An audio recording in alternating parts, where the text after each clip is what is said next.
আসসালামু আলাইকুম guys, welcome to my new blog. তো আমাদের এই খাঁচাটা, এটা ঠিক খাঁচা না, একটা এখানে আমরা আগে জিনিসপত্র কিছু রাখতাম। আগে আমি আমার পাখির প্রয়োজনীয় যত খাবার টাবার সব এখানে রাখতাম, তারপর অ্যাক্সেসরিজ সব এখানে রাখতাম। তো এটা হচ্ছে এক ধরনের মিক্সচেপের মতো, অনেকদিন ধরে পড়ে আছে আমাদের সিঁড়ি রুমে। তো আমি চিন্তা করলাম যে এটাকে আমরা একটা পাখির খাঁচার সেটা হিসেবে ইউজ করা যায় কি না। যদিও আমি আমার আম্মুর কাছে পারমিশন নিয়েছি, আমার আম্মু বলেছে যে হ্যাঁ, এটা করা যায়। তো এখনও মাত্র কাজ শুরু করেছি, এটার উপরে আমরা কিছু জিনিস রাখতাম।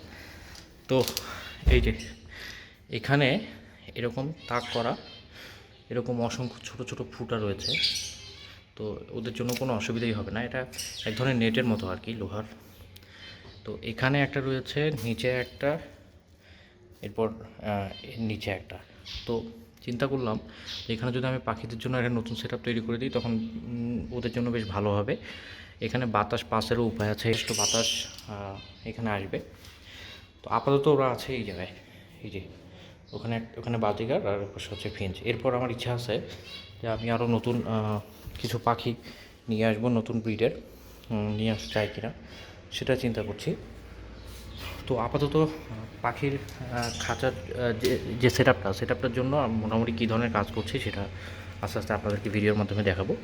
আমার শুরুতে এখানে দিয়ে দিয়েছি হচ্ছে পলিথিন, কারণ বাজিগার এবং ফিঞ্চ ছোটো ছোটো পাখিগুলো অনেক বেশি নোংরা করে, অনেক বেশি খাবার ছিটায়।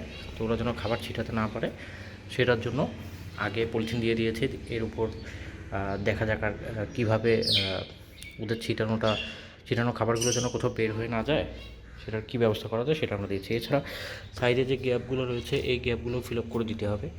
এখানের যে গ্যাপটা এটা খুব অল্প, এদিক দিয়ে কোনো বাচ্চা কোনো কিছু বের হতে পারবে না বা পাখি বের হয়ে যেতে পারবে না। তো সেজন্য কীভাবে ওদের খাঁচা সেট আপটা করা যায় সেটা চিন্তা করছি। এইদিকেও আপনারা যদি দেখেন যে গ্যাপটা বন্ধ করা আছে, এদিক দিয়েও কোনো অসুবিধা হবে না। তো পুরো ভিডিওটা দেখার জন্য ধন্যবাদ। পরবর্তীতে আমরা পাখির আর কী অ্যাক্সেসরিজ অ্যাড করি আর কীভাবে পাখির খাঁচাটা রেডি করি সেসব দেখার জন্য অবশ্যই চ্যানেলের সাথে থাকতে হবে। সে পর্যন্ত সবাই ভালো থাকবেন। আসসালামু আলাইকুম।